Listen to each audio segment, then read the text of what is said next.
Oh my god, how long has it been? Why does it feel like it's been a million years? It has been so long. And from what I understand, from what I remember, it has been like a million years. It looked like the last update was back in May of 2024. No, 25, right? Because it's 2026 now. It's been way too long. It's been a long time since I've done this. So, I guess hello. Hello. I don't remember how to do anything anymore. And I am recovering from a slight issue with my allergies. And so I might sound like garbage today. But I figured, let's go ahead and do a stream because it's been a while since I've done one. And in general, I'm feeling good enough to do it. Hey, Snow Twig. It's good to see you.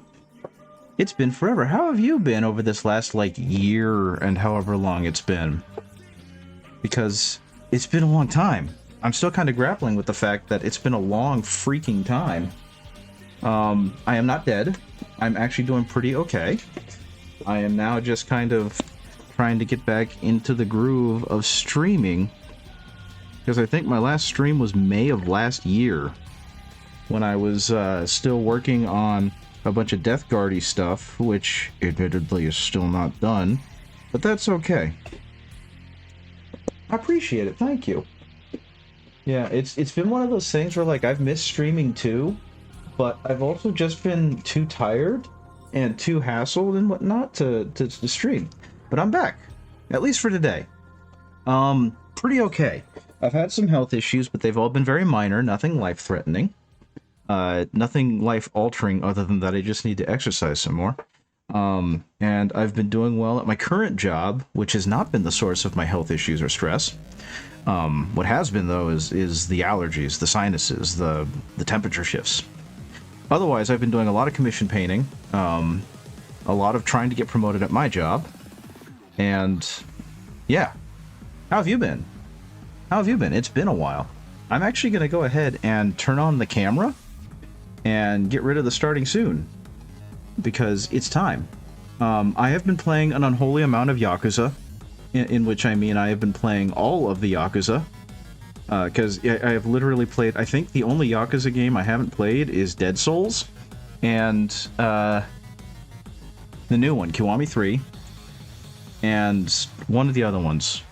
I'm forgetting which one it is. Oh yeah, the first Ishin, or whatever it was called. Kengan? Kenzan. But I've played every other one. I've played through all the Yakuzas. So yeah, that's one of the reasons why the music right now is Yakuza. The other is because I've just kind of gotten tired of listening to Mechanicus music and the like as motivational. But today, I am working on a competition because my local store is having an 11th anniversary and like an 11th edition for Warhammer competition drawing, and if you buy a combat patrol you get a whole ton of points, and if you win a painting competition you get a whole ton of points.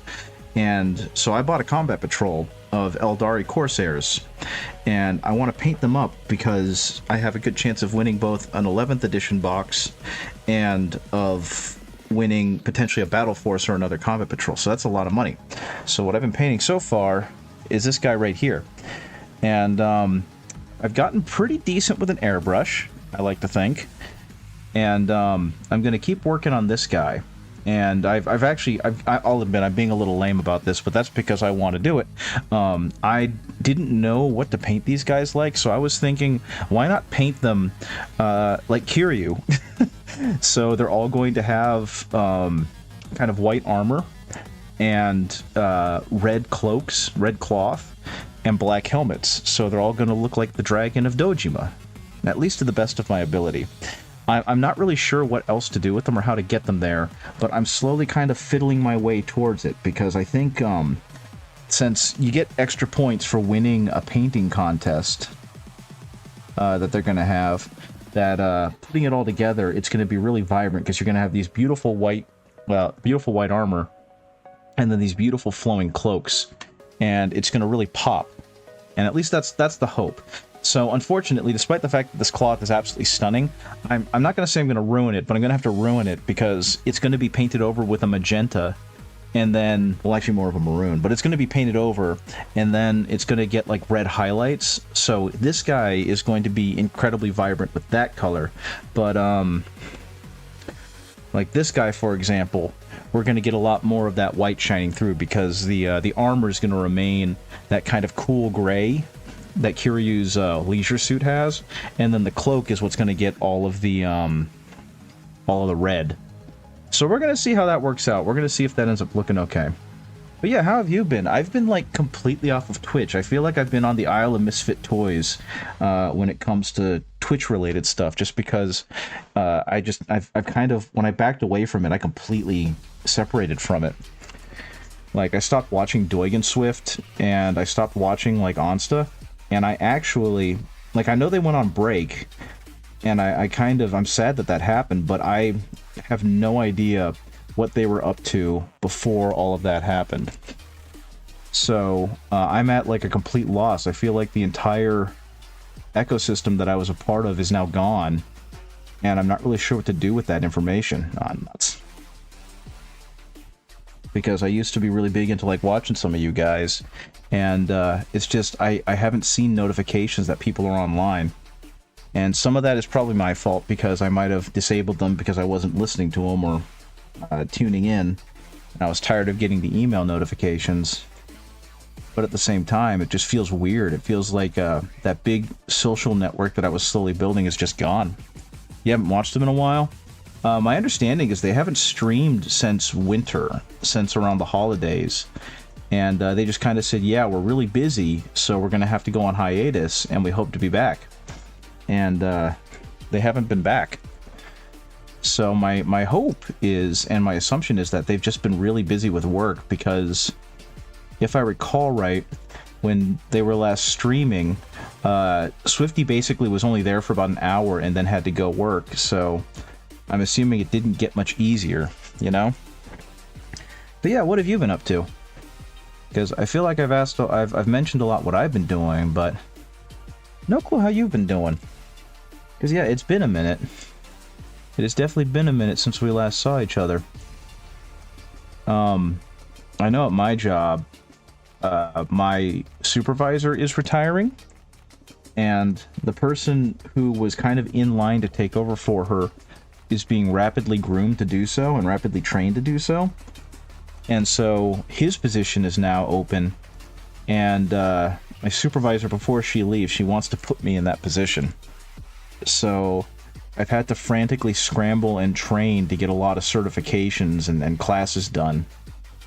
And all of those teacher instincts and all that teacher training has come back and really paid dividends, because like I had to do a whole certification in a week and a half and pass a test.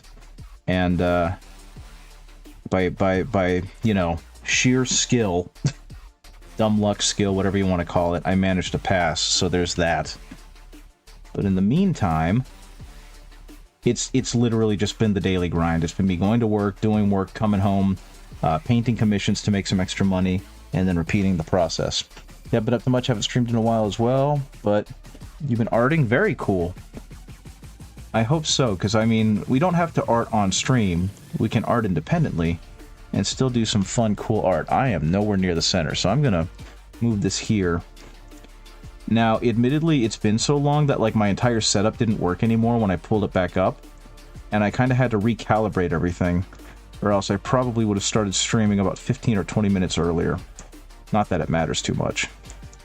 And I did not do a good enough job shaking this mahogany, because it is runny. But yeah, over the holidays, I got a gift card from some in-laws, and they basically paid for me to completely replace my painting arsenal with Pro Acryl. And I gotta say, the Pro Acryl is really nice. I'm very happy that I hitched my wagon to them, because their paints are fantastic. And I've pretty universally had a good time with them. So I suppose there is that. Okay, actually, I have no idea what color I'm going to make the trim on this person's cloak. But yeah, life's just been so darn busy that I really haven't had a whole lot of time to do anything except for like commission paint. So it feels kind of good to be able to get back to painting for myself. Like, I actually just finished a whole bunch of commission work. There's a gentleman who lives nearby, and he found out about my commission stuff through a Discord for our local game shop, and he's basically had me on retainer. It's been kind of funny, but his eyes and his hands are going, so he's not as steady as he used to be. And he likes my work well enough, so he had me paint basically the entire line of Marvel Crisis Protocol. And I don't know if you know what that is, but it's I think I've streamed a little bit of it. It's a Marvel-based miniatures game that runs real heavy off of like the comics, with a little bit of influence from the films. And it's a skirmish game, and apparently it's the kind of thing he's been dreaming about since he was a little kid. So the fact that it all exists now just blew his mind. And he was super excited to be able to start playing and whatnot, especially with his son. But the issue with the unsteady hands and unsteady eyes meant he wasn't painting at the rate he wanted to. So he kind of jumped for joy when he found me, because you guys have kind of seen my speed as well as my quality. And he was pretty darn happy about that. So he's just had me painting through his Blood Bowl stuff, his Marvel Crisis Protocol stuff, pretty much anything he has that he wants to get painted. So that's been helping supplement the income. Okay. And I'll be honest, having this maroon on this cloak completely changes the complexion of this mini and really makes the white on it pop. At least as far as I can see. Now, I'm not sure what I want to make these tassels or these ribbons coming off of them. I think they might end up having to be black to further contrast, because this maroon I'm using is not going to be the end. These are getting a brilliant red highlight, which will hopefully make the maroon robes really stand out, because I'm trying to emulate Kiryu's leisure suit and that like deep red collared shirt he's wearing. Was that my head in the way? Yeah, that was my head in the way. So hopefully I'll be able to pull that off. I suppose we will see. I also need to work on the camera angle, because it's been a while since I've had to do it. So I'm not really sure what everything looks like. And I didn't really take a whole lot of time to test it, because I didn't want to fiddle with my my setup for too much longer, since this was kind of impromptu. Yeah, I think that white's going to look really good against that. Okay. But yeah, no, my I ended up spending an incredible amount of time just playing the Yakuza games, because I beat all of them. I beat 0 through 8. I beat Man Who Erased His Name. I beat Lost Judgment. I beat Pirate Yakuza in Hawaii. I threw my brush. So yeah, it's just been a lot of Yakuza, and while the games may have been a little uneven with some of their gameplay and with some of their storytelling, I will say they universally had music that was freaking amazing. So I'm considering that a huge positive, is that they gave me a whole ton of hype music that I can now just lose my shit to, basically. Okay, so let's go over this with one more layer to try and even out paint strokes on him. Let some of that dry.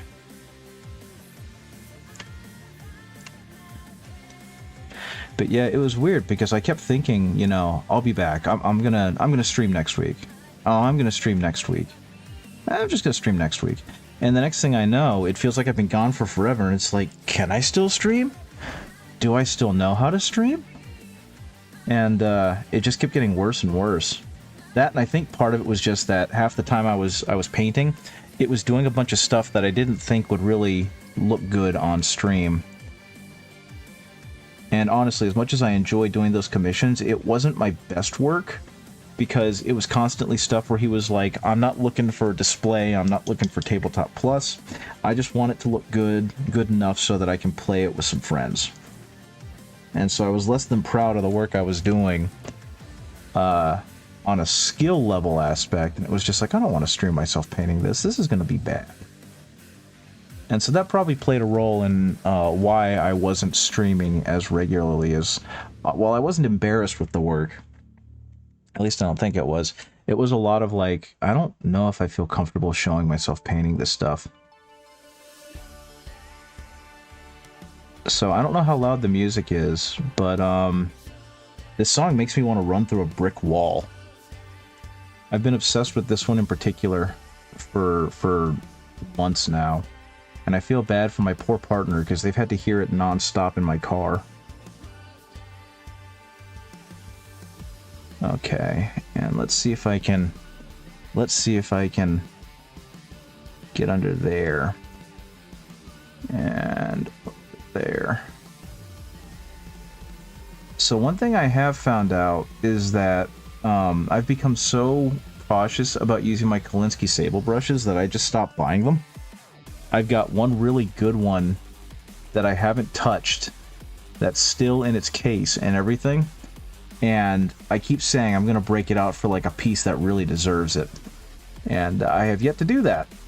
Instead, I've been buying cheaper brushes and just trying to take care of them as best I can, and by and large it's worked out okay. Okay, I think... Oh wait, no, there's the rest of it. Let's see, I think... Okay, now he's off screen entirely.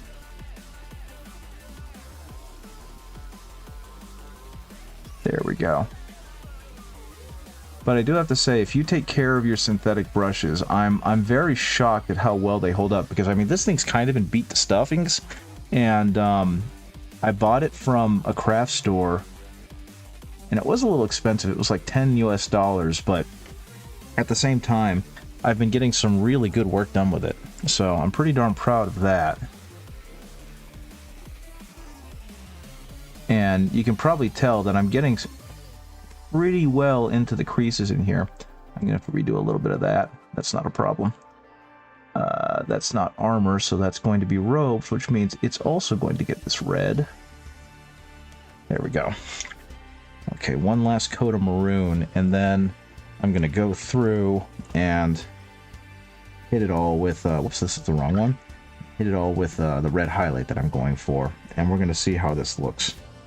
So if you don't know, because Warhammer has so many new releases and so many new characters, I actually don't know much about this character, because I bought the box solely because it looked like a good deal, and because I've wanted to paint Eldar, but they released a new model line called the, expansion of a model line called the Aeldari Kharseth, and they're supposed to be, like pirates. They basically decided that they didn't want to do the Drukhari thing where they're all evil and do suffering to feed Slaanesh, and they didn't want to live on crafts worlds where they had to constantly modulate themselves. So they became void pirates. And that's all good and all, but it also gives them a slightly wilder look, because they're more of a combination of the different Eldar. At least I think that's the case. Someone will eventually correct me. But this one is called a Kharseth, and I think they're just like a specially imbued psyker or something. I'll have to do a little more research, but don't take my word as the gospel. I unfortunately am not well versed in the Eldar. I have a friend who is, I don't want to say he's highly prejudiced against them, but he definitely kind of scoffs whenever they get mentioned, and I think it's just a running joke he's had with his friends. But it means that I've kind of not looked them up very often, so I don't know much about the Eldar. And I don't know what they do other than moving really fast and hitting really hard and being super fragile.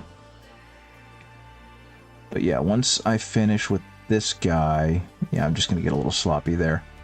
I'm going to see if I like the paint scheme, and if I do, it's going to expand out to the rest of the models, which are like 10 infantry and 5 jetpacks, and then a vehicle that I think was made back in like the early 2000s, because the mold lines on it and the fitting on it is not good. I don't know if how much Warhammer you've done before and how much building you've done, but the construction of like their old vehicles is god awful, and it doesn't really work too well. Okay, so I'm going to let that dry for a minute. Actually, no, I'm going to touch that up a bit. Let's see. Oh. Speaking of elves and pretty boys and the like, this is from Yakuza 6, where you fight a Korean mafia member in a club, but because of how the characters move in Yakuza 6, his fight is very funny to me, because he's supposed to be a boxer, so he's kind of got his hands up in a boxing stance, but he doesn't, like, boxer shuffle at all. He just kind of steps forward, so he's kind of hunched over and squatting, and advancing at you with, like, a little tiptoe. And so it always made me laugh. And then the game itself, the combat was not super intuitive. You just kind of dodged while they were throwing and then punched him in the back. And so for me, it just became the song where I beat up the Korean pretty boy in an underground strip club. Okay, so what I'm using now, this is, I think I've mentioned it before, but this has become like one of my favorite paints because it's as red can be. It's one of the reddest reds to ever red. So it makes an incredibly vibrant red, and I really like it. And so what I'm going to do is it's going to be the highlights to Kiryu's shirt in this paint scheme. And we're going to see how this looks. Because I've used it before on paints, and I really like it, but I haven't used it to go along with this. And I'm actually going to mix it a little with the magenta first, which is already probably going to be ridiculously brilliant. And we're going to see how it looks. And actually, we're just going to do this hip right here.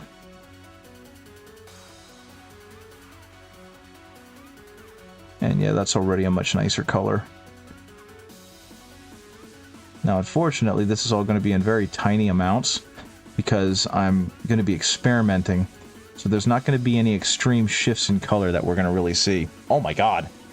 On the camera, that shows up a lot more than what I'm looking up. So, there you go. That's it mixed in with the magenta. So you can probably tell this is going to be a very vibrant color when I'm done with it. Because this isn't even a highlight yet. Okay, so you're going to go along here. Honestly, I might just make the pure red the trim color, because that's intense. I was not expecting the red to be that bright on there.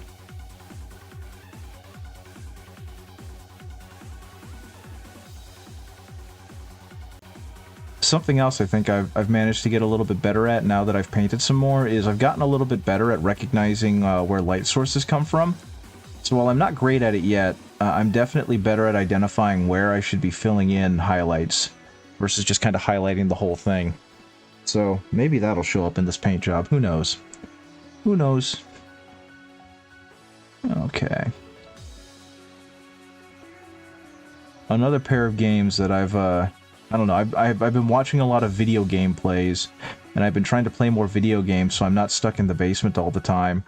But one of the ones that I really got into, that I'm not sure has gotten a lot of attention because I don't really follow the community, is a game series called Fear and Hunger.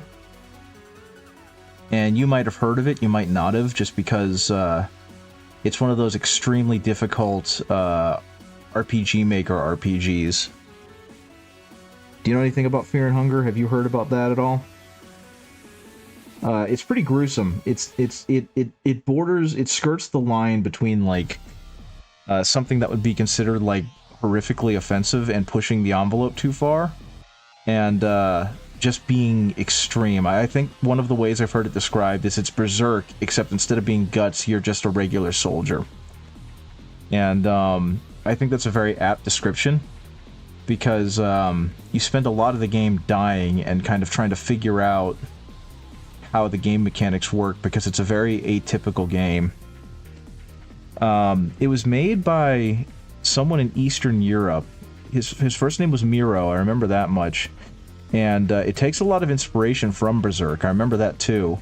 But like, one of the first things you do is you start out in the courtyard of a dungeon called the Dungeon of Fear and Hunger, and you get an alert that you hear the sound of dogs barking in the distance. And if you hang around too long, you'll be attacked by a pair of dogs who will most likely rip off your limbs and then devour you. And then the game starts over. And so you kind of slowly have to learn how to navigate the game and how to deal with these things. And unfortunately, some parts of the game ended up getting censored out and modded out because they were just too extreme.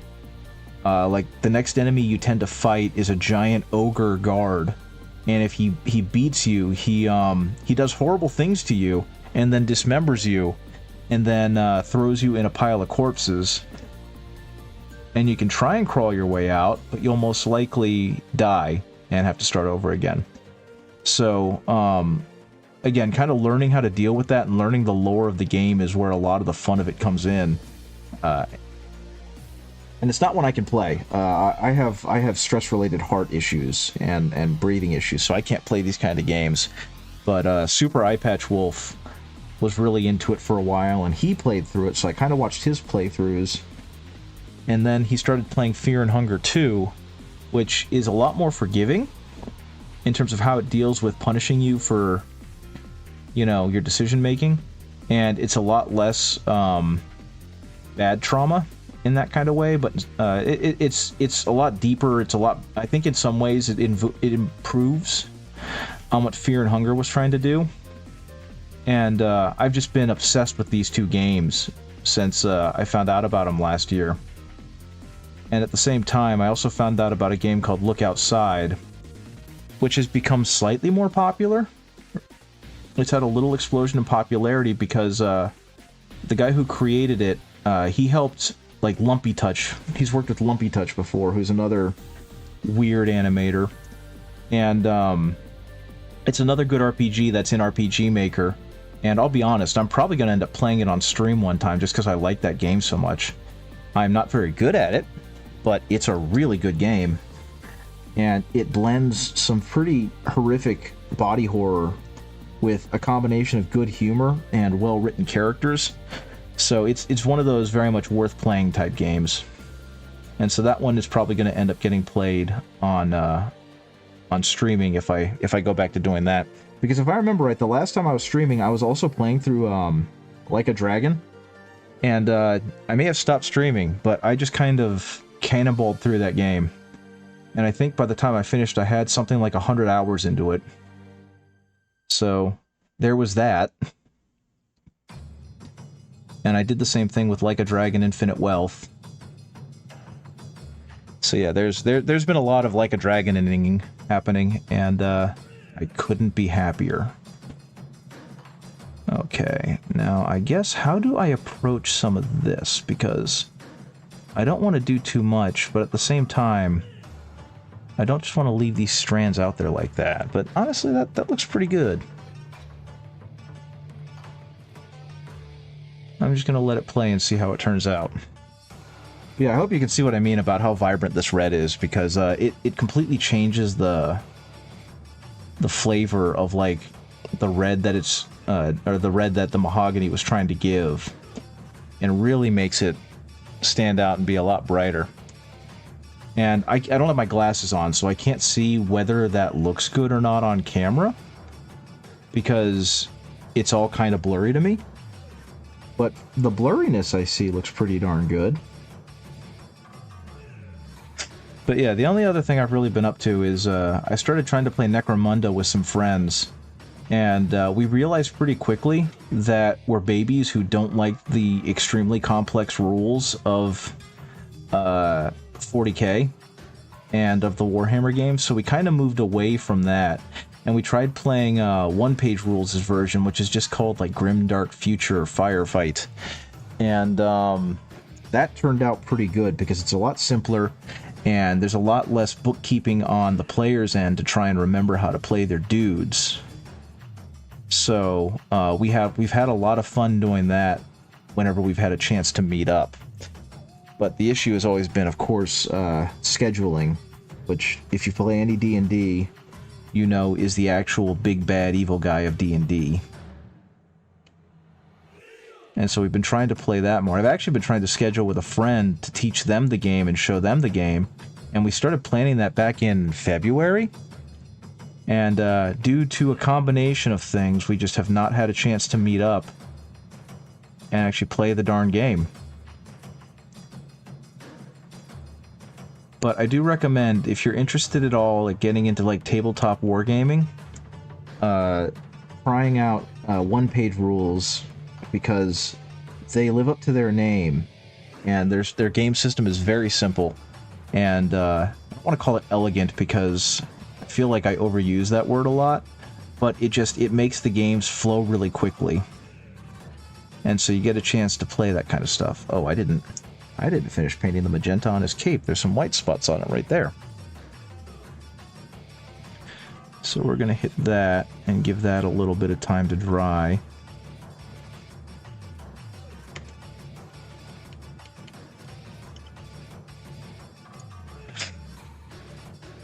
But yeah, other than that, it's just been a lot of work. And getting to know my coworkers and finding out that as much doubt and anxiety I had about being a teacher, I don't have that at my current job. I actually feel like I know what I'm doing and that I'm good at it, which is an incredibly empowering feel. And I had a moment when I was waking up where I was just like, is this how normal people go to their job and feel about their job? They just know they're good at it and they go to work and they do it? And it was really weird for a while because I wasn't sure how to feel about that because it felt wrong. But now that I've been in it for about a year and a half, I can pretty confidently say that no, my school job as a teacher was just gaslighting me. That I'm actually good at the things I do. So there is that. There is that, you know, yay for the mental health being better thing. Now, if only my paycheck would catch up. Because, you know, in the current economy, things are not great. Things are not hunky-dory. And honestly, I hope that for anyone listening out there, that you're not having to deal with the stressors of the economy as badly as some of the people I know. And, you know, just everyone, I hope you're all surviving. So all I've been kind of doing is putting red where I think red goes based on how this cloak is formed. I actually don't know what I'm going to do for the undercloak, but I got to do something, I suppose. I can't just do the red again. Most of this is going to be kind of shrouded, so I guess that'll be one of those we'll cross those bridges when we get to it type things. But I can't leave as much as I have in shadow either, I suppose. Like, honestly, because this is only that second highlight, I should have most of it hit by it, because my understanding, at least with this stuff, is that you should try and hit like 75% of the previous layer with the next layer, and then 75% of that layer with the next layer whenever you're doing highlighting. So based on that philosophy, I've left far too much of the magenta in parts of them. Like on this lower leg right here, I should have left far less magenta. So we're gonna go ahead and hit that with some more, knowing that this is meant to be like a transition tone between the dark magenta and the highlight, because I'm still going up another level of brightness after this. At least I hope I am. So yeah, that'll be something that I'm going to have to continue. And again, this should always be a learning experience, right? You're never really done learning whenever you're doing something, a skill. And that's kind of the fun of doing skills, is knowing that you're always going to improve. So I guess it would be in my best interest to push it a little bit and see how that turns out.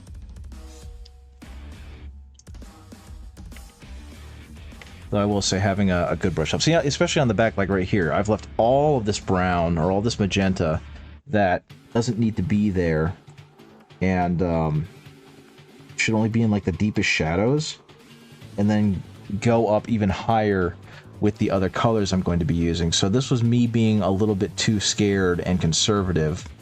So what I'm going to do is I'm going to do exactly that. I'm going to push this a lot more and push that dark color into the shadows, and we'll see how badly this looks when I really work on it. Because I think in this case, I can't really use that dark blue that I was using as the shadow color, since I'm now moving into this magenta. So we're going to have a lot more of the the mixture color take up a lot more of the cape as well, and only leave the deepest magenta in the darkest corners of it. Maybe that'll work, who knows. But thankfully, something I do love about this incredibly bright red, this incredibly red, is that it goes on really thin, unless you really just take it out of the pot and slap it on. So we're going to have some really beautiful blends here, if I play my cards right. But it's a lot more forgiving than some other paints, because I've had some other paints where it's like, oh yeah, that should blend in real nice and that should look real good, but it just doesn't. And I think part of that is due to my lack of knowledge of color theory, and part of it is because the pigmentation of the paint is just too much.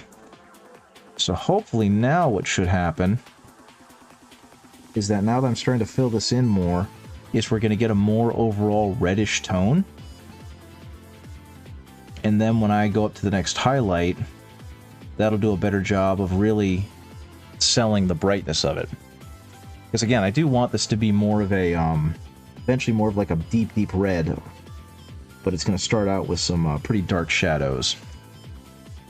So like in here, I don't think I want to mess with this too much. This looks pretty darn good. Back here though, well, that's all covered in shadow. I kind of don't want to touch that. Let's see if I can hit up here and hit some of this. And again, this is all also going to be pretty deeply in shadow, but there's still a pretty good light source, so I do want to hit some of it with the red mixture, with that transition color. And then I can hit it with the red by itself, and then eventually, if I really want to, I can go up with like a red-yellow, almost an orange on some of the highlight spots, and that will really make it sell as like a bright red. Okay, let's clean that off and hit it again, please.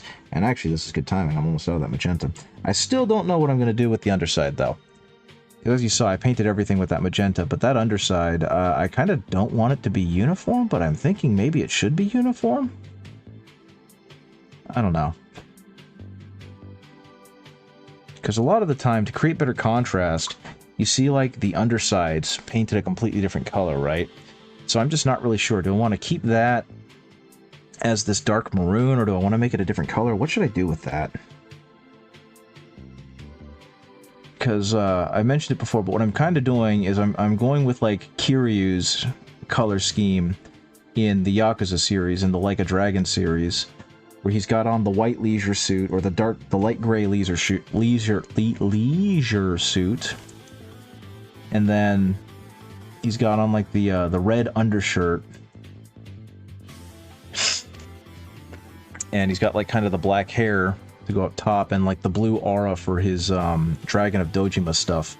So I'm trying to find a way to marry all that in a way that looks really striking for someone who's just kind of looking at the models. And I'm pretty sure I'm not going to be spending this much time on troops. I'm just kind of really over obsessing right now on this guy, because he's my first pass, you know what I mean?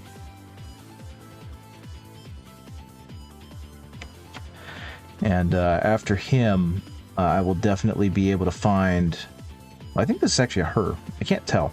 After them, I'm going to be able to find some shortcuts that will allow me to play with this a little more. And especially because it's a character unit, you know, you want to make the character units look really good. But eventually, I'm going to find something else I can do that will speed up this process tremendously. Because right now, it's obviously going agonizingly slow, with me hitting and passing over the same spots over and over again as I try and figure out what direction I want to take a lot of it. Okay, so that's a pretty decent first pass for the cloth, and I'm actually pretty happy with how that turned out. That looks pretty darn good. And so now we're going to move away from the magenta, and we're going to go straight into this bold Purell red, and we're going to see how bright this goes, especially with how the camera's going to capture it, because the camera is doing a lot better a job of showing off how brilliant some of these colors are. Oh my goodness, it's like highlighter. And that's fine. Now again, the key to this is that I don't actually want to cover all of my previous layer. I just want to cover a little bit of it to sell that the brightness is concentrating on narrower spots because of how the light is hitting it, right? So that's how that's going. And actually, again, same thing here. I don't need all of that dark brown. So I've kind of left a little too much there, and that'll have a chance to dry, and that'll be fine, and all that fun stuff. Because the magenta red in this case, the combination is going to be doing the work of like a black prime. It's meant to be in the deepest of shadows, and so everything else around it should be at very least magenta red, or maroon red, or whatever you want to call it. So now I can start bringing in some of that really nice red.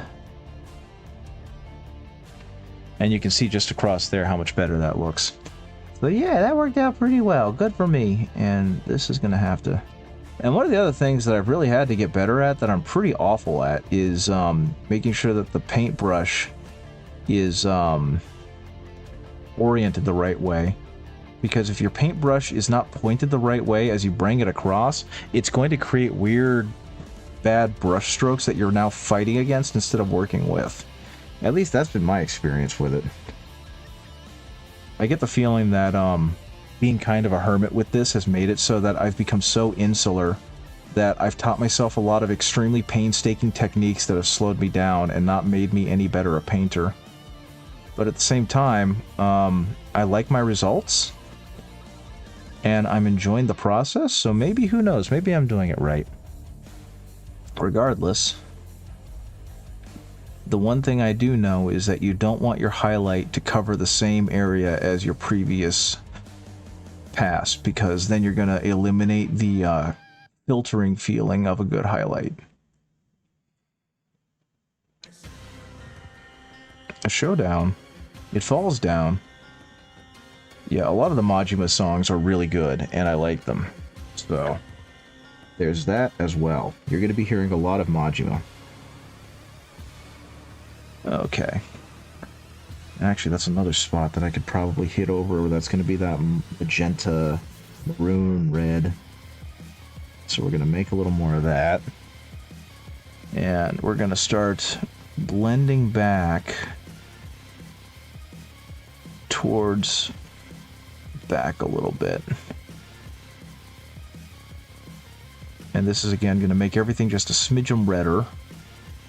And that's fine because, like I said, the straight maroon is meant to be only kind of captured in the shadows, in the very deepest shadows. So the fact that there's going to be a little bit of maroon red in there is not going to be a problem. I'm going to go let that dry and work on some other parts real quick. Or I'm going to leave my brush too wet and make a mess of things. That's also acceptable. Now again, that kind of plays into this red's strength because it's going to dissolve into a nice glaze layer. And so it's one of those mission failed successfully things where I accidentally created a really pretty red layer without actually doing anything by messing up. So there is that, I guess. Okay. And like I said, you can see it's already starting to build up into a really nice highlight, which is exactly what I'm going for. So hopefully it will continue doing this. Okay, and now here's the next one. Let's see if I can hit this without screwing it up too badly. He's got a little bit of a crease here, so I'm going to lead with that. And I'm going to very, very delicately try and lead back into that previous layer. And if I need to, if I realize this looks bad or the lighting doesn't look very good, I can just kind of roll it back by hitting it again with the magenta red mix. And that will help make everything look a little bit better.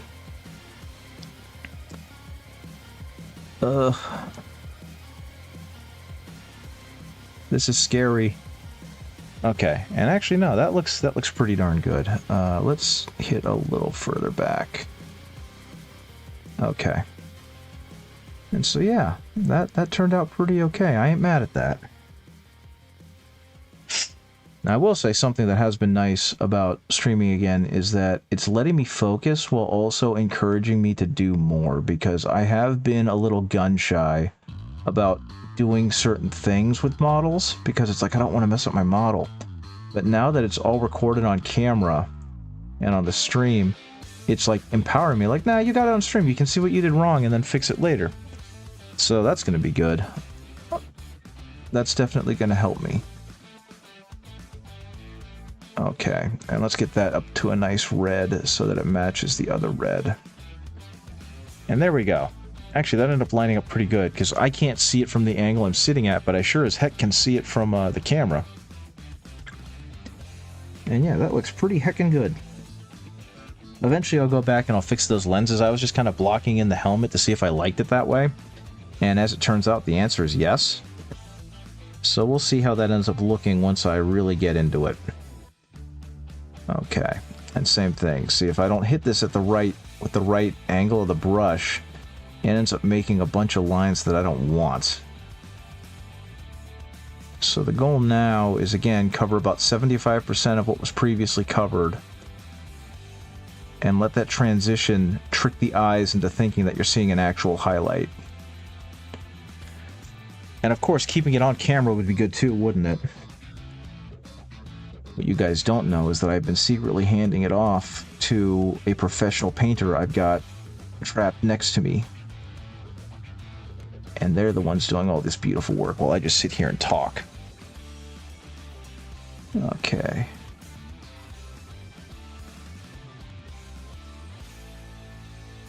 Okay, so there we go. And I am honestly quite shocked at how good this is actually turning out. I was not expecting this.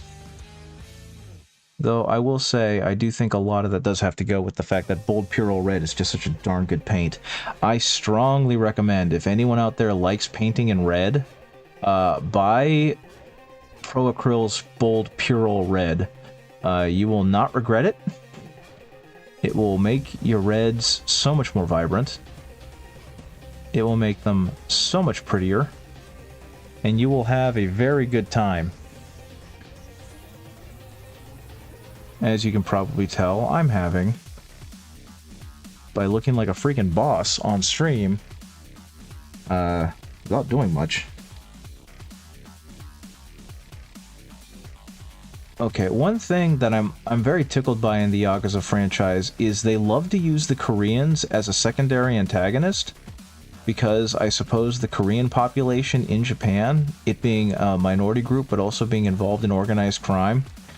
And so there are a couple of Korean mafias that make their appearances throughout the games.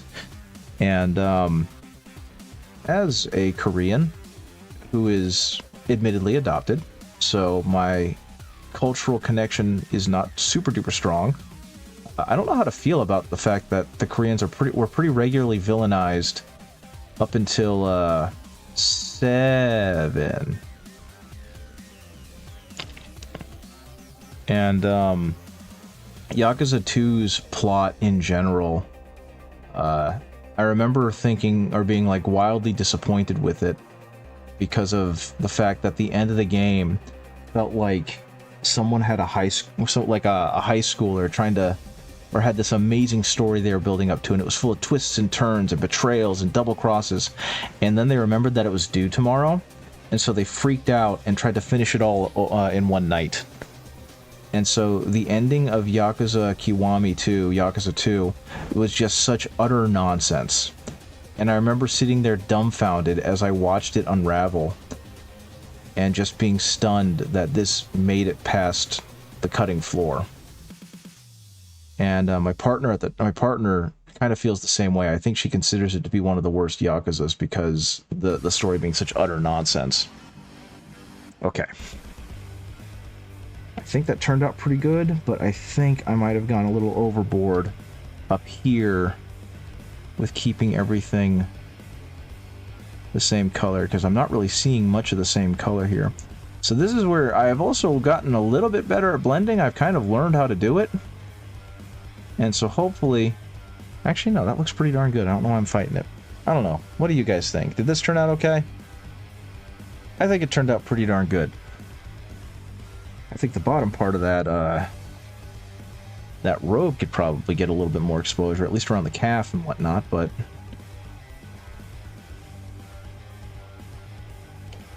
That does look pretty darn good.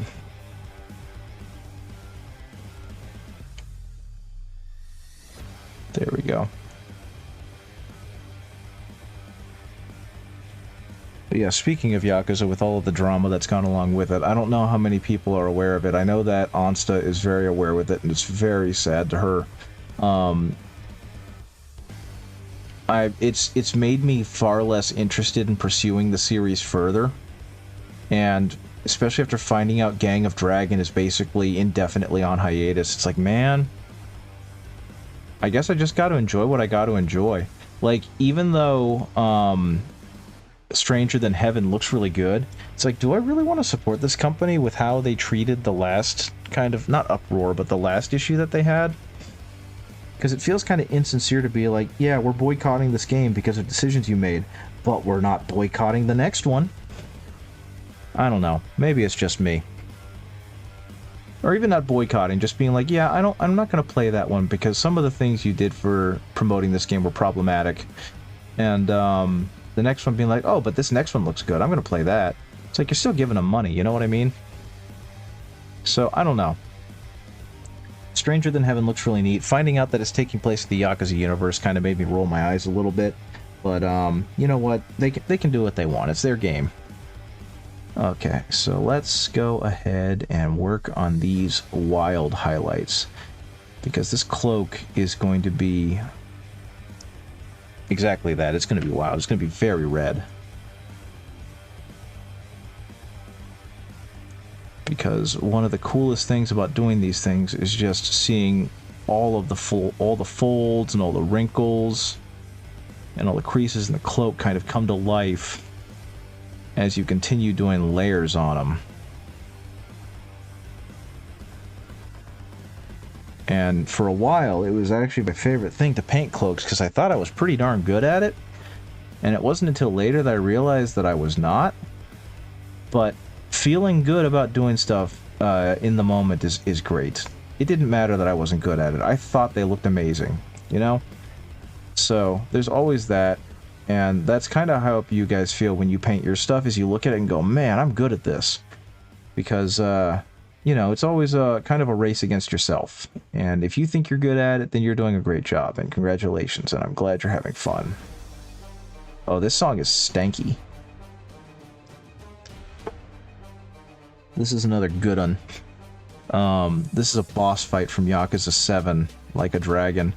And the funny thing is like I had some issues with the plot of 7. I like the game as a whole, but like some of the recurring boss fights felt real silly.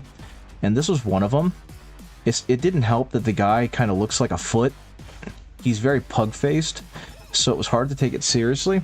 But I did think his boss battle music slapped pretty hard. I think they did a very good job with the music in 7. I think it's universally pretty darn good. But I also happen to like this style of music, so there's that, I suppose. Okay. Now let's see if I can hit this without going overboard with the red. Because again, I'm actually trying to do less red than I had red-brown. But we'll see how that looks. I already think I might have gone a little bit overboard, but that's okay. If I need to pull it back, I can add some more of the magenta or the maroon mix. Which is actually what I think I'm going to do. I think more of this should have been kept its original color. Because I don't have a good enough transition between the two. So we're going to make a transition between the two. I think that might have fixed it. How's that look? I think that looks pretty good. Cool. Cool, cool, cool, cool. Okay, now on to the rest of the darn cloak. And see, this is where I kind of struggle. I'm really not sure what to do with big swaths of it like this. I feel like I want to do the same thing, big swaths of it, and just kind of let the shadows swallow up where the transition happens. But at the same time, it always feels very rough and not good when I do it. So this is where more of that experimentation and more of those attempts at like making it look good and learning and making mistakes and all that fun stuff can happen, I suppose. Because I feel like, especially with this, it should be a pretty standard, pretty transitionary, steady line. And me trying to do it the way I do it, which is with like hatch marks, is just going to mess it up. So I suppose, again, learning experience. I'll have to figure this out the hard way.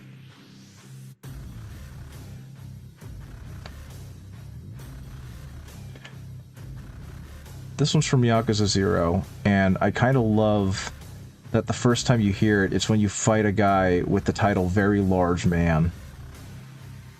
I think that's very silly. Okay, I think that'll have to do. At some point I'll learn how to better light source cloaks. But I think for now, this is what's going to have to happen. And I'm going to try to not list off to the side. Again. Okay. Same thing here, just do a little bit of that red. And the wild thing to me is that we actually still have another highlight to go up, because this red is a decent red, but this red is actually meant to be like the mid-tone.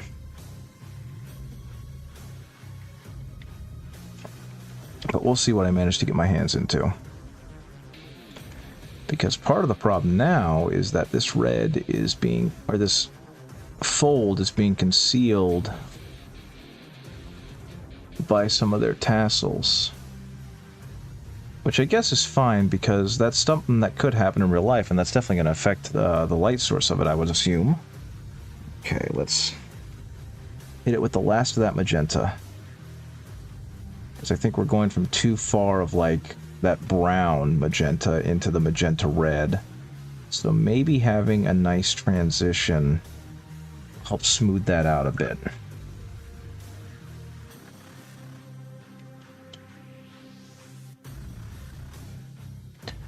Okay. And same thing, we're just going to hit that again. And I'm going to see if I can let it go down. And again, that's another thing. I'm not really sure what I'm going to do with these guys either. Like I said, I think they're going to be red or black, but I don't know. That'll have to be for another day. Okay. Okay, and the rest of this, I feel like I shouldn't really have to do much with it, because it's all so concealed by everything else, but at the same time I feel like I shouldn't just leave it maroon. I feel like there needs to be some kind of color happening here. So I'm just gonna kind of noodle it and see what happens, and we'll see if this ends up doing anything good. Because right now I'm just hitting it with a very thin red, completely unintentional. But I think that ended up looking okay. I can't even tell. I'll take a look at it again later and decide whether I like it or not. What I do need to do is hit the outskirts, the rim, the border, the trim of the cloak, and then eventually figure out what I'm going to do with the interior. Because there's a lot of cloak in there that I have not touched, which is all that underside. Okay.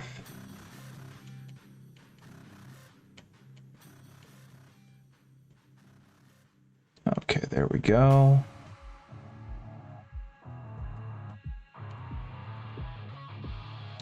There we go there. But yeah, I think over the span of this... Hey, Dark Volt, good to see you, buddy. How you doing? I'm not dead. I'm only kinda dead. I'm very tired.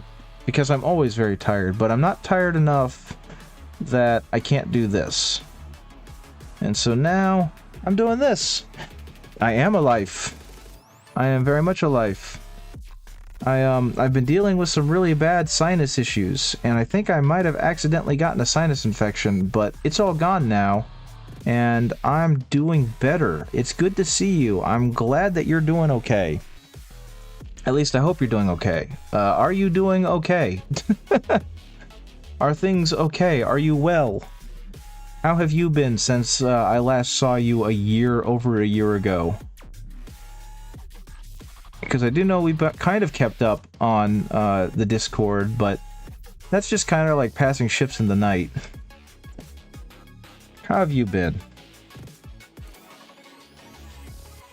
I've just been kind of chugging along at my job. I have to consult myself, but you're not unwell. That's good.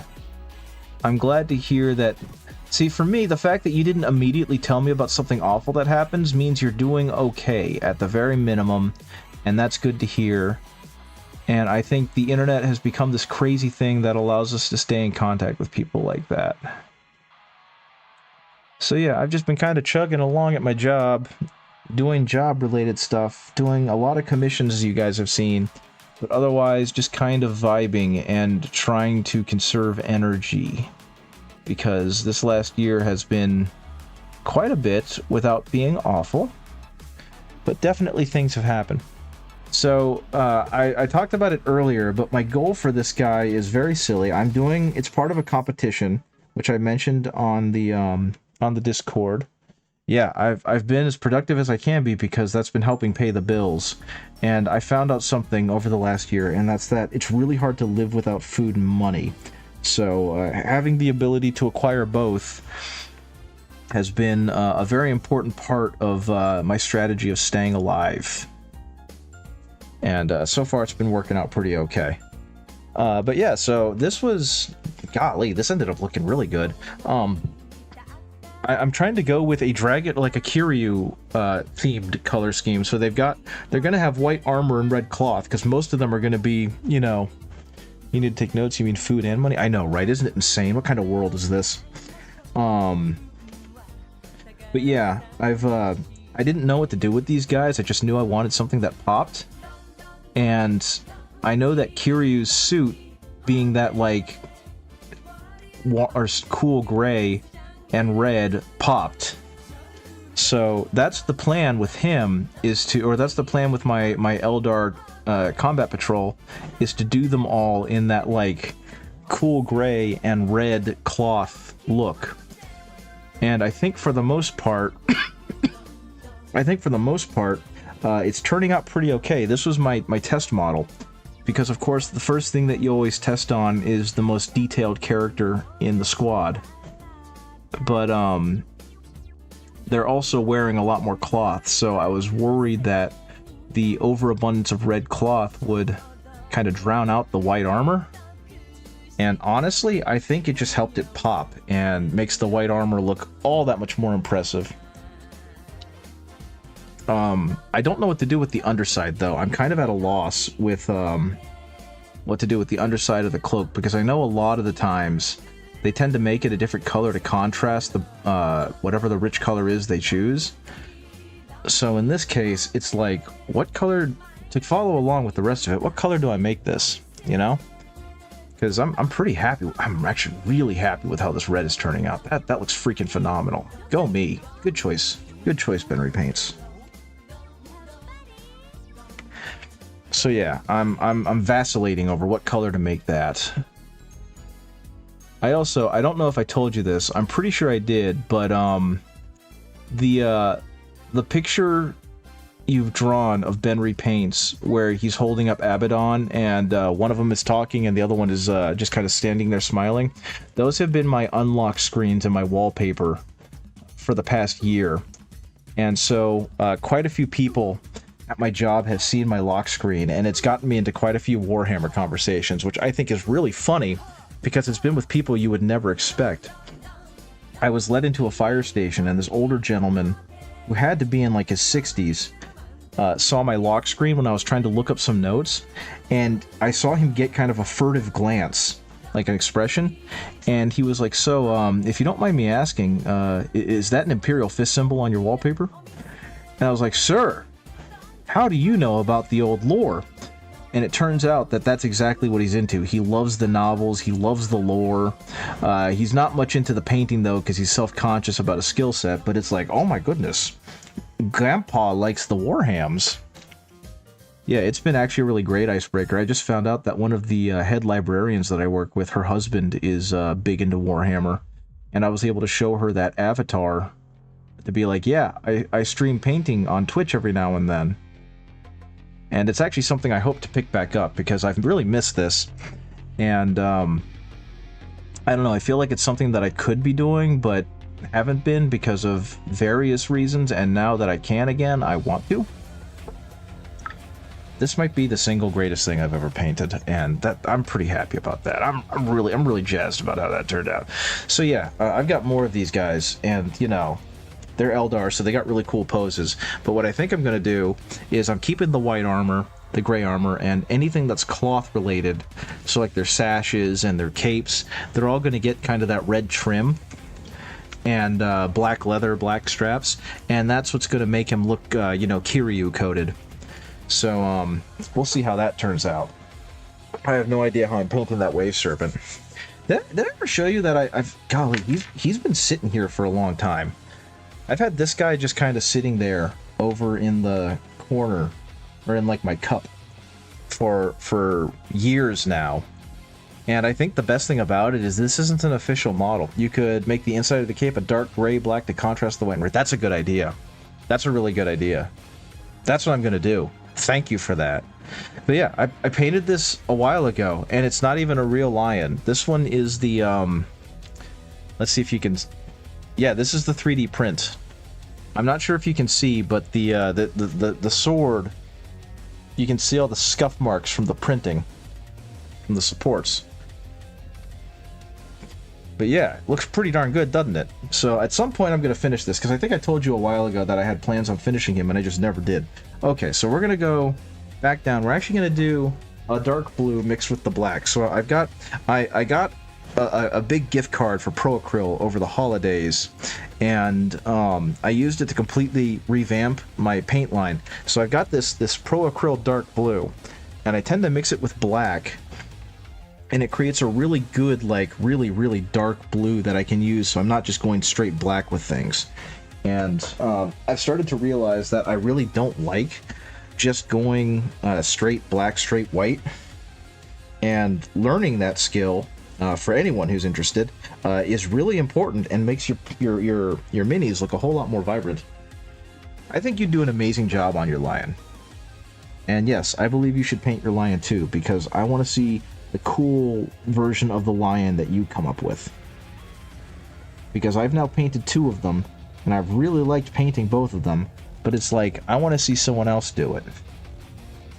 I want to see someone else's lion, because I've seen a whole bunch of like those professional painter ones that are like, well, just, you know, forget me then. But I would like to see one of my friends do lion. And so, dark blue. And this will go up to like, probably not that brilliant a color, since it is supposed to be dull in contrast to the red. And Hubie was telling me, you know, I'm basically doing a red, white, and blue combination, so those colors will all complement each other real nicely. Anyway, so I'm kind of already doing good color theory-ish. And now it's just a matter of making them all work within this Dragon of Dojima scheme. So I was mentioning earlier that, like, the only other thing I've really been doing other than commissions is playing a ton of Yakuza and watching a lot of gameplay videos on the video games Fear and Hunger and Look Outside. And I'm probably going to end up streaming Look Outside at some point, just because I love that game and I think it's really good. I ended up buying it, and I'm almost done with it, but I'm also a big coward who doesn't do scary games. So, I guess you guys will get to see me play through the beginning a little bit and decide whether or not you think it's worth spending $8 on, because I think it's a great, phenomenal game. And if you have not played Look Outside, but you like creepy, scary, but also RPG with good humor, Look Outside is the game for you. So yeah, there's that as well. That's really all I've been doing. Is I've been playing a bunch of Guild Wars. Oh my god, I've been trying to get my partner into playing an MMO of some kind with me, because I just love the idea of being able to hop on and delve into this new world with them and do something like that. And I know Guild Wars 2 is supposedly a good one. I suggested Final Fantasy XIV, and they weren't too interested in that. Because we're not really interested in, like, grinding for gear and getting to raid dungeons and whatnot. We're not hardcore in that way or super dedicated. We just want a world that we can kind of lose ourselves in. And I don't know how good Guild Wars is for it, but I'm assuming it'd be pretty okay. And Dark Volt, once again, you're a friggin' genius, because I already like the look of this a million times better. Well, the fact that you're playing Guild Wars and you don't like the grind is enough to convince me that Guild Wars is worth playing, because it doesn't have much grind. So there is that. I need to redo this because I've made a mess of this. Give me a second. My blue and my gray have turned, or black have turned into this horrifying sludge that doesn't look like either.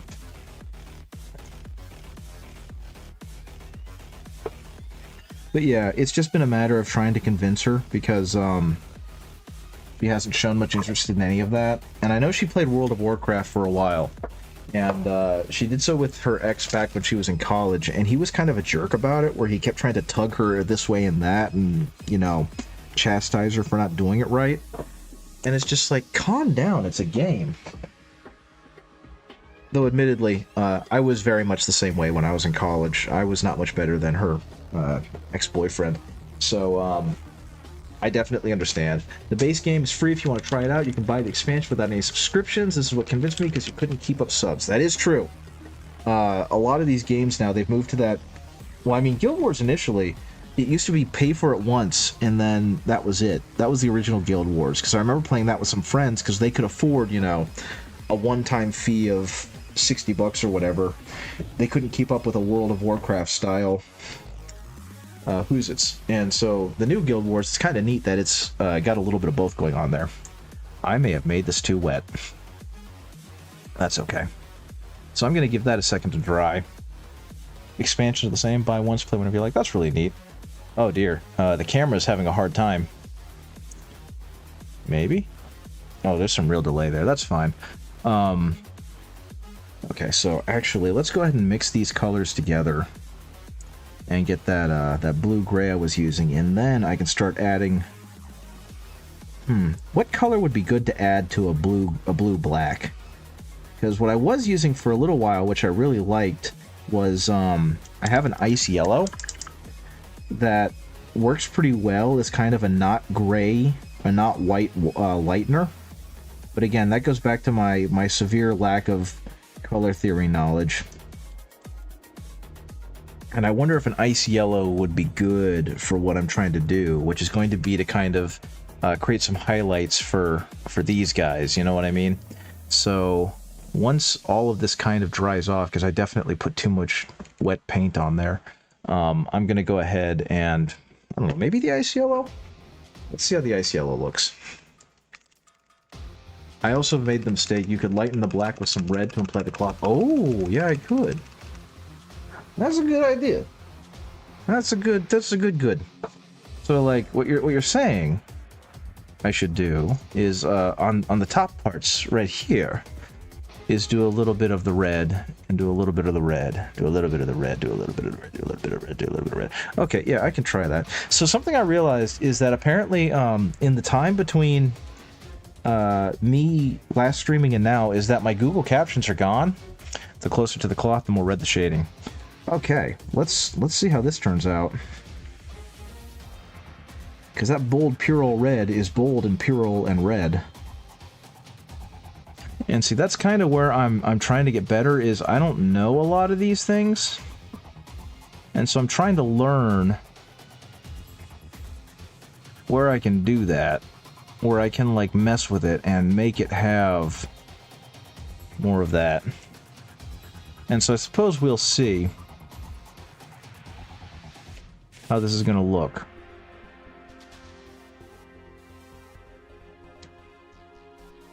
I mean, one of the best things, I talked about this before pretty extensively, that I love about the Bold Purell Red, is it just kind of blends in. There will be. I just didn't have time to think about it today, because I started late, and I had to do a whole bunch of updates, and I had to go back through and look at a bunch of stuff.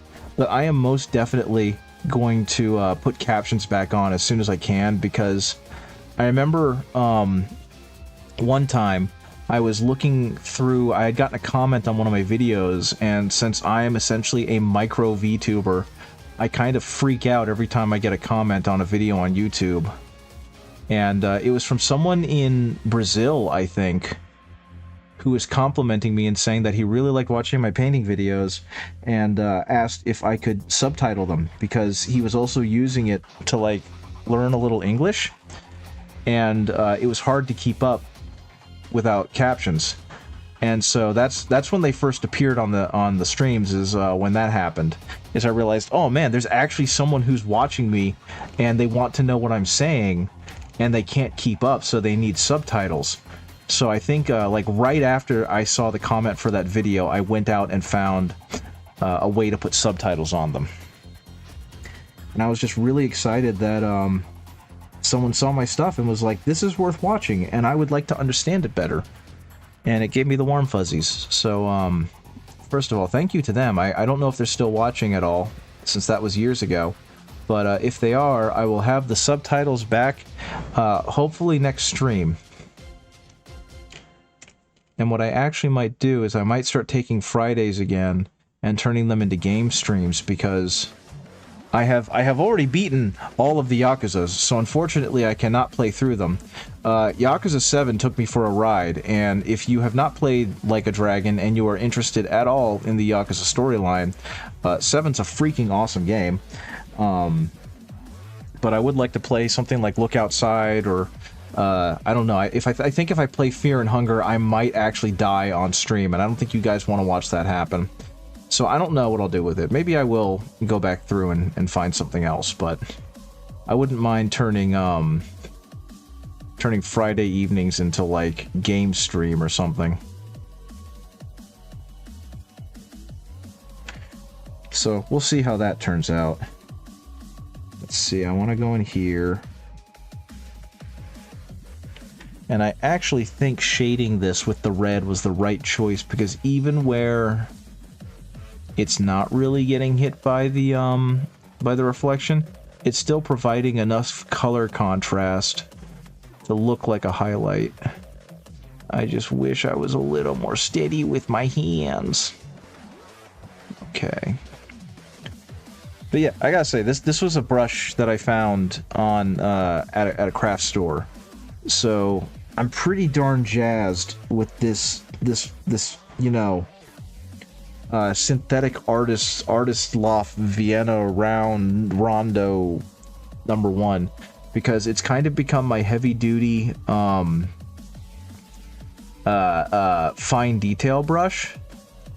And because it's synthetic, even though the tip is curled slightly, it's definitely lasted a whole lot longer than I expected for like a third of the price of a Winsor & Newton style brush. So there is that. And so if anyone is interested, yes, please buy the cheap synthetic brushes and just learn how to take care of them, so that when you get the nice brushes, you can be like me and be so anxious that you never use them. Because I still have a new in-tube Winsor & Newton that is just sitting in its tube waiting for me to use it. Because I am a coward. Oh, I also tried to play Silent Hill F with my wife, with my partner, because she was interested in Silent Hill F, and we were like, okay, well, this one skews a little more action-oriented, maybe she could play it. And then we tried, and then we both had to stop because our hearts hurt. So that was a no-go, and we ended up watching Drawfee, or Jacob and Julia from Drawfee play it. But if you have not played Silent Hill F, I'm saving my good brushes for when I really need to work on some fine details. Exactly, right? That's what I'm trying to do, but like I said, I've become so anxious about the Kolinsky Sable ones that I just don't use them anymore. Which means that when I do use them, I'm going to, like, pump out a Golden Demon tier piece or something. But yeah, if you are interested at all in Silent Hill F, for whatever reasons, whether you're a Silent Hill fan or whatever, I strongly recommend playing it. It's not a perfect game by any means, but I will say that like the story for Silent Hill F is absolutely spellbinding, especially once you start learning about like the deeper meanings behind everything. And it's one of the best games I've seen in terms of like writing in a long time. And it's unfortunate that it takes multiple playthroughs to get there, but playing through it once blind is so worth it. And then like looking up a video analysis, or if you liked it enough playing through it again, is so worth it because it goes places you would not expect. Okay, so I did a little bit of the red highlighting, and I think that turned out pretty good, and I don't know how much more I want to push into the color red, you know what I mean? Maybe a little bit? Maybe just a smidgen? Just a little bit of brighter in the brightest spots? Maybe just a little bit. I'm scared. I don't want to ruin what I've done because it all looks so good. Yeah, this might be one of the nicest things I've painted in a long time. Admittedly, I'm also getting to a point where I'm saying that with a lot more regularity, so I must be doing something right if every time I paint something I'm like, man, this is the nicest thing I've painted in a while. Like, I think there was a piece I did recently, and I posted it, where I was like, this is the nicest thing I've painted in a while. And so, yeah, the fact that that keeps happening means that I'm starting to get past that plateau or wherever the heck I add some blue-gray highlights to have it reflect some of the environment base. Yes. I'm actually not sure what color I'm going to make the base, because right now I'm just kind of running off of it being, you know, base, because I think this is eventually going to be like a khaki, a tan, a bone, I don't know. Okay, so blue-gray. Let's see, I can get some gray in there. It's already blue, so if I get some gray in there, that might do something with it. And those can be some low lights, I guess, like an OSL effect with ambient light. Yeah, I know what you're talking about, because I actually learned how to do that recently. I watched a video of, I think it was Phelan Miniatures, and he was talking about undercoating his, like, Sisters of Battle's black armor with a little bit of, like, deep red to reflect the cloth from her tabard, or tabard? I don't know how to pronounce it. And I was like, that's freaking genius. And I don't remember who I showed that to, but it was like, it was an important piece of like unlocking the secrets of the universe type stuff in terms of making something look better. And so that happened, and it was like, I didn't realize that's something you could do, and it makes so much more sense. And like I said, I painted something like that, and I don't remember what it was.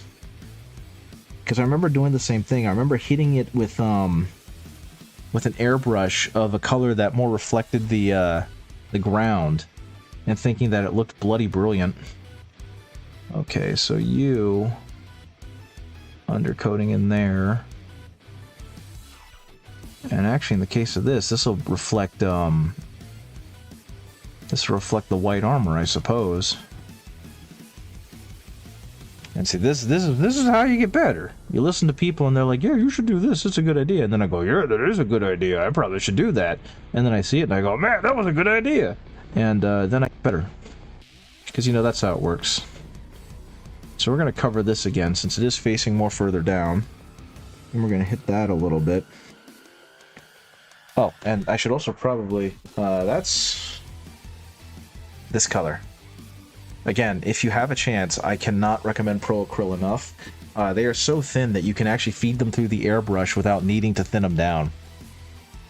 Yes, that's exactly it. That's something I have come to appreciate, is just having friends who are artists who know so much more about this than I do, because they are helping me grow as an artist and helping me become better at what I do.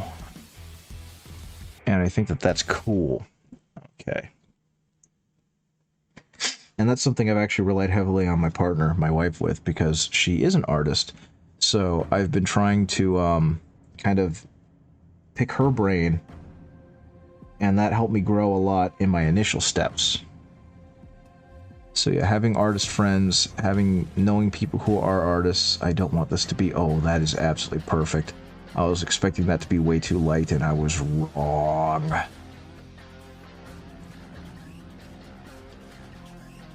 It's helped me learn a lot, and even if I haven't gotten good at it myself, it's helped me learn what to look for, you know what I mean?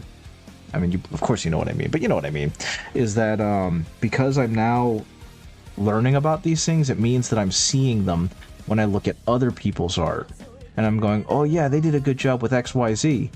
And that's helping me understand, like, what makes a good piece versus a piece that's okay or skilled but not great.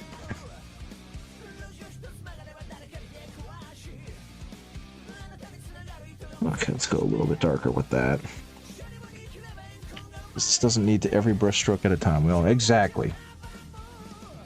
I mean, that's kind of the same thing I went through with boxing. I never got great at boxing, but I do think that what helped me get better, what helped everyone get better, is always watching other people and just putting in the time. Because every little bit you do helps you get better at what you're doing.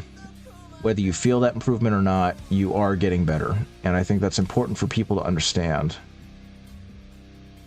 And I'm happy that I can be a testament to that, because like, you can see across these videos how my painting has improved. Okay, and I don't know if this is actually pulling it like I want it to, but that's something I can investigate a little further later. Okay, is that going to be dark enough for what I'm looking for? Is this going to be too bright? That's a little too bright.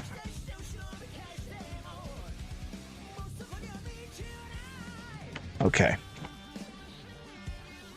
But yeah, my hope is that now that I'm feeling a little better and now that I'm working on some more dedicated projects, that I'm going to be able to stream more regularly again. And that should allow me to get back to a more regular stream schedule. And the plan is still every Tuesday, because that's usually when my partner is D&D with her friends. So hopefully I'll be able to start that up again. Because I have been coming down, I actually have been coming down here and painting on Tuesdays, I just haven't been streaming for a variety of reasons. But if that's not a problem, then that's not a problem. Okay. So let's see if I can blend this a little better. And that's something else I've learned, is I didn't know how to wet blend, I didn't know how to glaze. And I'm slowly learning how to do that, and it's making my blends better. And it's just like, man, learning things, it's cool. Okay, and I think that's about as far as I can go with that. I'm pretty darn chuffed with the progress I made on this guy tonight. Thank you for all the help.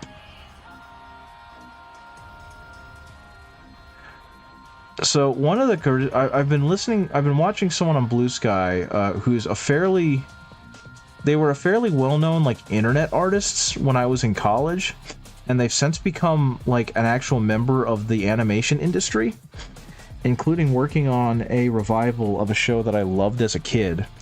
So which I was super excited to find out, but I also found out that their partner is going through the Yakuza games, and they've been kind of providing running commentary, and they really did not like 8, which made me sad, because I thought 8 was pretty okay, but I could see where they were coming from, because at that point the amount of attention put on Kiryu is it became a bit much, because it felt like every game they needed to find a way to say goodbye to Kiryu, even though they've said goodbye to Kiryu.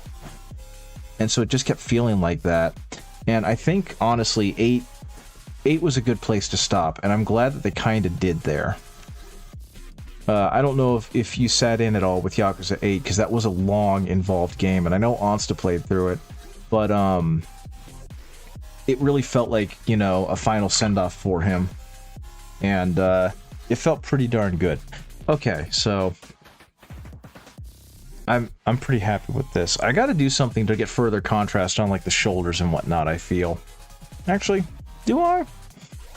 Like, I know I'm gonna paint these little banners. They're gonna be black, and they're gonna get some nice highlights. The scabbard is probably gonna be a black leather, but I'm really not sure what I can do to make the armor pop anymore, or if I even need to make the armor pop anymore, because it does have that slight blue shadow still happening. And I'm afraid that if I do anything like a wash, it's going to dull down the light gray that's already got going on. And I kind of don't want to mess with that. I don't know. That'll be something I'll figure out later, I suppose. But as for right now, I'm pretty darn jazzed with how this all turned out. And I'm curious how this is going to, how this color scheming is going to transition over to, like, something like this, where it's a lot more armor, it's a lot less cloth, but I think it's going to make the red on the cloth really explode, you know what I mean? Because the armor is this nice plain white, or dark gray or whatever, and so all of the colors that are going to pop off the screen, you could try to make the armor pop on one of the smaller models for practice. Yeah, that is true, and that's just the thing, it's like, I don't know what to do.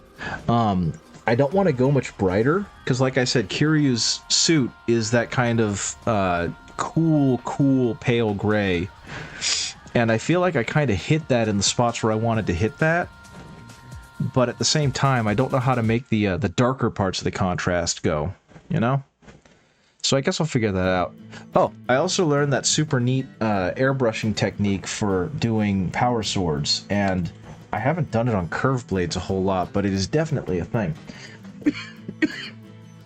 I'm trying to think. Is there anything fun I could show off? Because, I don't know, but... And same for this, for the helmet, because the helmet looks pretty dull. Should I go? I think that's what I'm going to do. I think you actually led me towards a highlight that I wanted to make anyway with the helmet. I think that's what I'm going to finish up on, is right now I literally just did a matte black for the helmet. And so what I'm going to do now is I'm going to go ahead and start dabbling in that blue that you recommended I add, and really make that start to show up a little bit, so that we've got a little bit of the blue tone, and then I'm going to highlight it with that gray, and that will really help me kind of decide whether or not I like this, because the bluish gray is going to be what the rest of the models' helmets are all going to look like. And so hopefully this will all look good, and I suppose we will see. I was mentioning earlier, one of the biggest skills that I learned while I was painting all these other things was the proper way to angle the brush, because I never realized how important it was to make sure that the brush itself was at the right angle, so that you weren't accidentally mushing it up. And I feel like that too has greatly improved my overall skill set as a painter, because now I'm not getting as many stray shots, and it feels like it's doing what I want it to do versus fighting with it, you know what I mean? And I feel like that's been super helpful with making me an overall better painter. Okay, so go ahead and hit that, hit that. And so I'm actually using the dark blue right now, but it's going on in such a thin layer, I think it's not really showing up very much, which is perfectly okay with me, because what it's going to do is provide color depth, even if it doesn't provide a whole lot of very clear, like, this is the new color type thing. And I kind of hope it'll also help it blend in a little bit with the lens, because the lenses, I just took the dark blue and I just straight up slapped them on the lenses. So hopefully, by hitting it with this mixture, it'll help blend in better to the helmet itself, and then when they become like a really brilliant blue when I put the lighting on them, it's gonna look good. Okay. Let's mix just a smigum of the white, or the gray in there. I'm always worried putting in these like neutral grays and whatnot. That's a good idea. Cool color shading is more interesting than gray. What's going to really chuff me, or what's going to really, like, chap my ass, is if I do all of this work and these look absolutely brilliant, and because they're on such a small scale, you really can't tell by the photos that are taken, and I end up not winning. Because I get the feeling that something like that is going to happen, and I know that's really defeatist to think of, but I just get the feeling that, like, unless he gets a really good professional setup, a lot of this is not going to be really well highlighted, and it's going to end up looking flat. But to be completely honest, I find myself not caring, because even as I say that, it's just like, yeah, but I made a really cool paint scheme. So, oh well. I didn't win the thing I wanted, but I got so much experience painting. And I got this really cool new army that's entirely mine, and not something that I read off the internet, or I got inspired by on a forum. That's on the photographer, that's out of your hands. Paint it the way that'll make you proud even if you don't. Exactly. Yeah. See, that's exactly where my vibe is going right now. It's just like, I want to paint something that makes me extremely happy. And so that's what I'm doing, and I'm having such a fun time because I've been doing a lot of commission painting, and it's been a lot more simplistic than this. And even when it hasn't, I haven't been able to get into the nitty-gritty because I've been doing a lot of army painting. And so it's just like, I'm not enjoying this to the same degree that I enjoy painting. Like, I got a little bit of that when I started painting my Terminators again. And it was like, man, I miss this style of painting, where I get to really go into the weeds with it and really start, like, hitting those details and seeing the highlights come to life and seeing the light reflect. I didn't get to do any of that. It was a lot of big, broad strokes, and so I just wasn't having fun. And I was like, man, am I getting burnt out on painting? And no, as it turns out, I was getting burnt out on doing batch painting and doing big armies. Because while they were turning out really nice, and I am really proud of how they turned out, honestly, they just weren't that fun. Because it was a lot of, slapping a huge color on it and then calling it done. But that's okay, because they gave me money for it. And that's the best part. It's like, hey, you painted a figurine, and I gave you money. And that definitely made the sting go away just a little bit, was the big wad of cash, and the fact that he gave me more, because he was like, here, paint this too, please. Because it started getting kind of humorous after a while. We meet over at a local convenience store near my house, since it's a good neutral meeting spot, and every time we go there, I'm kind of heading out to, like, give him his stuff and show him how it looks and hope that he's happy with it. And he's pretty much at the point where he's assumed it's going to look good, so he'll, like, take the box full of the minis, and then he'll just hand me a new box, and it just looks like a drug deal, you know what I mean? So I'm very tickled by how that must appear to some people. And then he'll hand me the cash once he actually takes a look at everything. But yeah, it just looks very silly from my perspective. Okay, and so we're gonna be very gentle with this one because I don't want to overwhelm it. And I won't, and it'll look really good, and I hope my head is not blocking anything. It's not. Okay.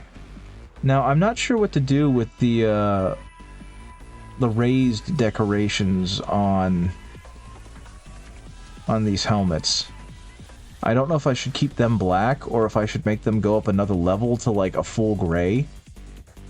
Which, the more I think about it, is probably what I'm gonna do to act as, like, gray highlights. So, I'm kind of thinking off the top of my head is, and if I don't like this, I'll just knock it all back down with a black, because that's how I do things. Especially now that I've got these super fine brushes, I can do this. And maybe it'll look okay.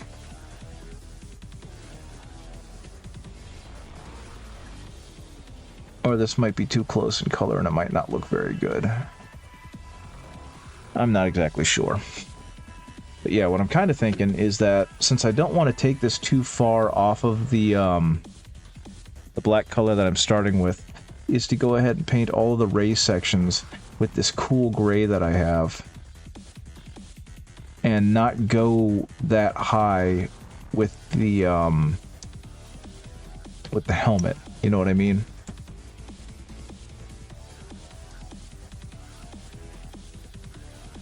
So maybe something like that? I don't know. I don't know. Go ahead and knock that down because I think I accidentally crossed a border there. Let's go ahead. Yeah. That cleaned it up just enough. Yeah, what's kind of funny is that, I think I mentioned it earlier, but this competition, it's more of a random draw. They just want you to be done. And they'll have a best in show, which can win you some extra tickets. But right now, this has just become like my thing of like, no, I want to do well. I want this to look good. So that's the only reason why I'm putting any level of extreme detail on this. Is I want this to be something that make people stop their scrolling and go, wait a minute, no, that's a good set. Okay, so...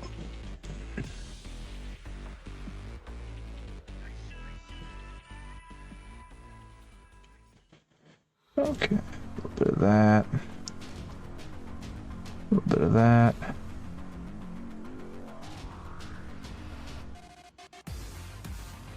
A little bit of that. Okay, and I think for the most part we're getting there. This is where I'm gonna have to noodle around a little bit and figure out exactly how I want this to look, because I've always had that problem with doing like whites and grays, is that it always ends up looking either very flat or very chalky, and I kind of don't want either of those things. And I'm still kind of learning how to work through that.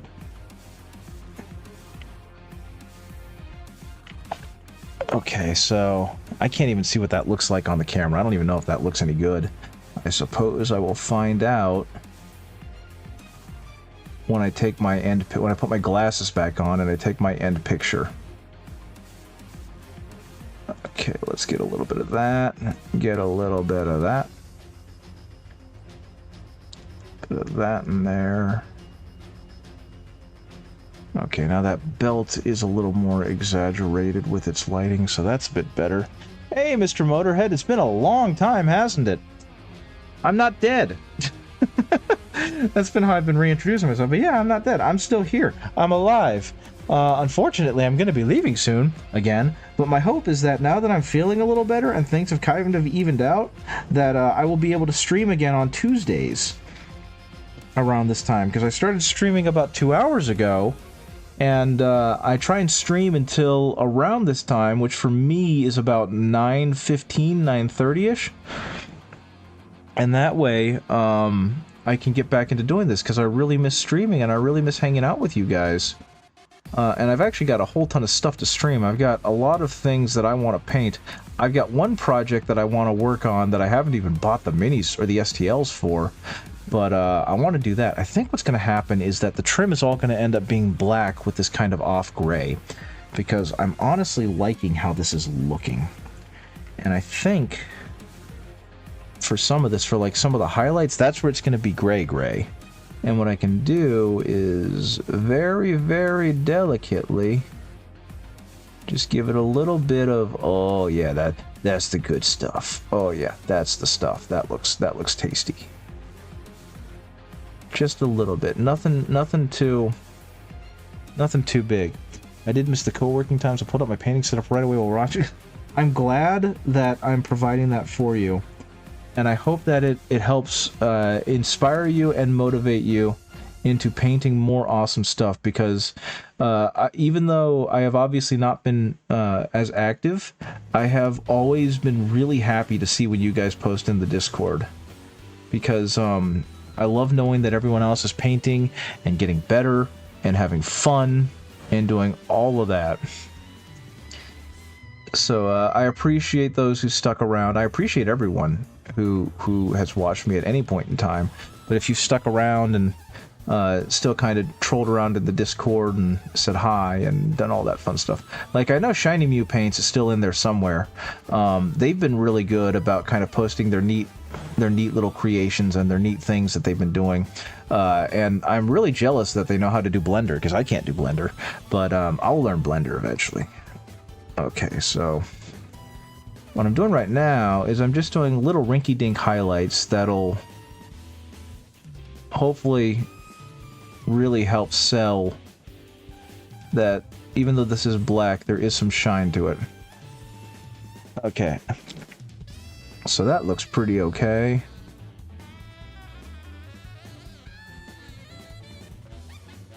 And yeah, all I'm doing is, and this is something that I'm still trying to learn how to be better with, is I'm not covering all of the same areas, but the parts where I think the light would hit it the most, that's where the brightest highlights are going.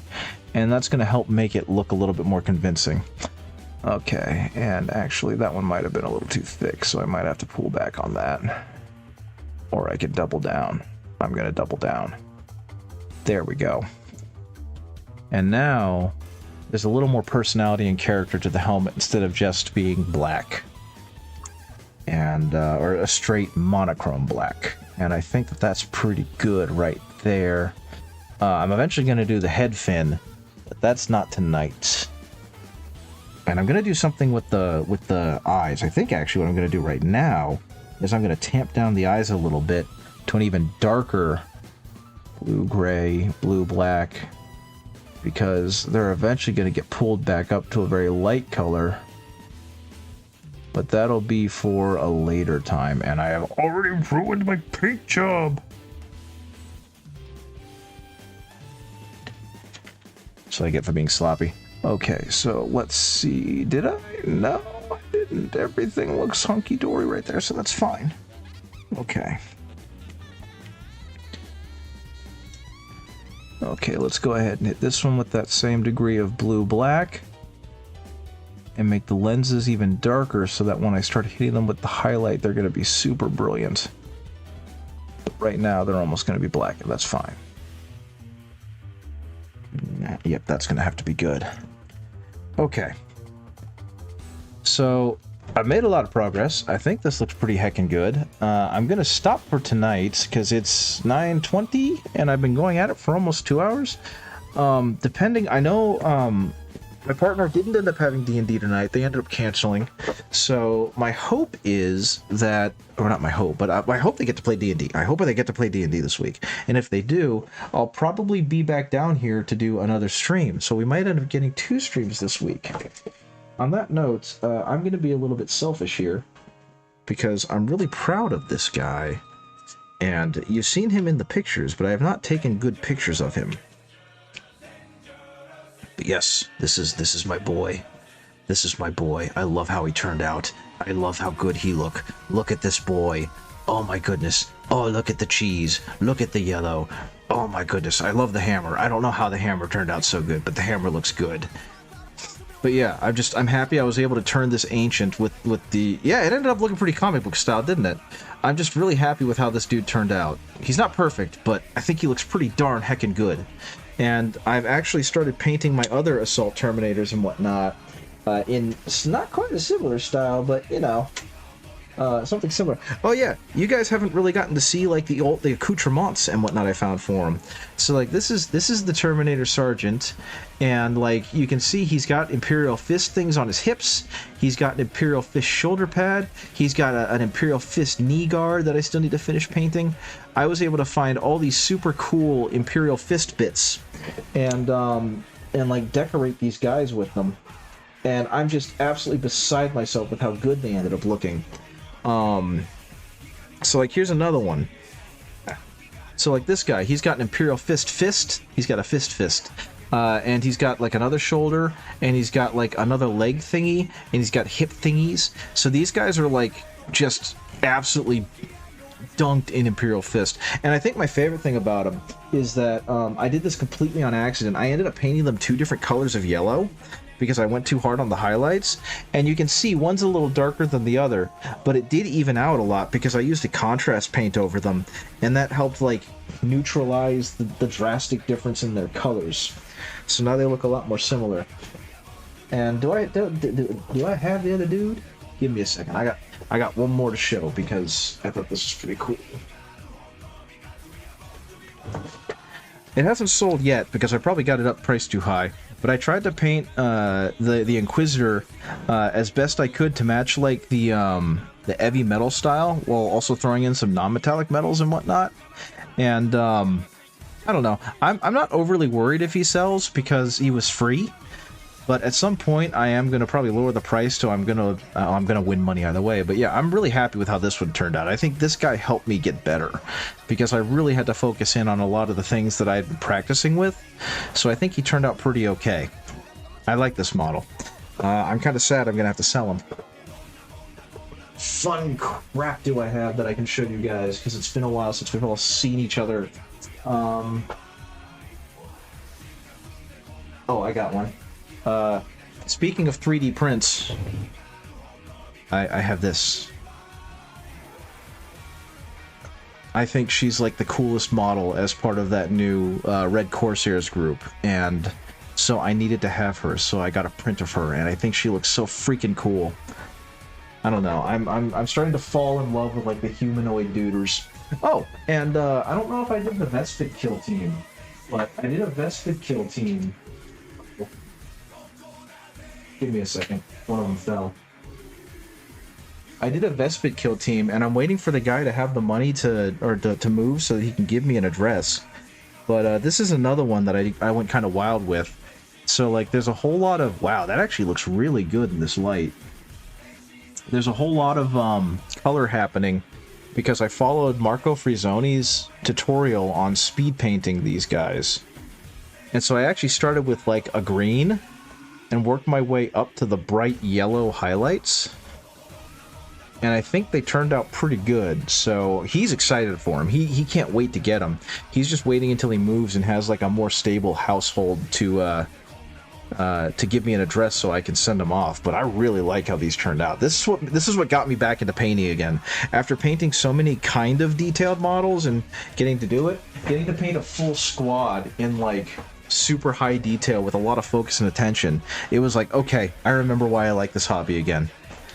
So yeah, that's been my time is doing a lot of like mid-level painting to get stuff done, and then getting a commission that was high-level painting and reminded me that what I loved about the painting. And at the same time, that's also when I got the Assault Terminators, and that one Terminator squad that I was able to customize. It came cheap because they didn't have the bases, so they were selling them cheap for some ungodly reason, and so I got them for far less than I should have. So that was really nice. That was really super fun to be able to get more Terminators.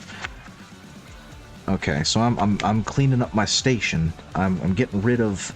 I actually need to replace my wet palette paper because it's disgusting.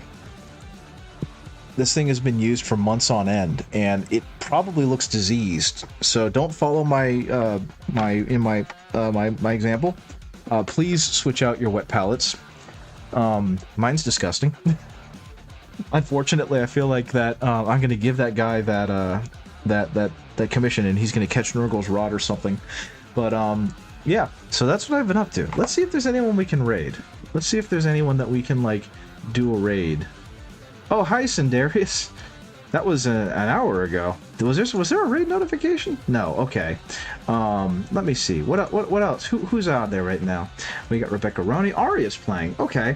Oh my goodness, Frankie's. Oh my God! Look outside. 2.3 is out. Oh guys. I just got look outside on GOG. Plague Painter, exactly. I just got Look Outside on GOG, so I can actually start a whole new run using Look Outside 2.3. So that's what's going to happen. Either this week or this Friday. If I'm not painting, if I finally do a game night, I'm going to play Look Outside. I'm going to play the new update.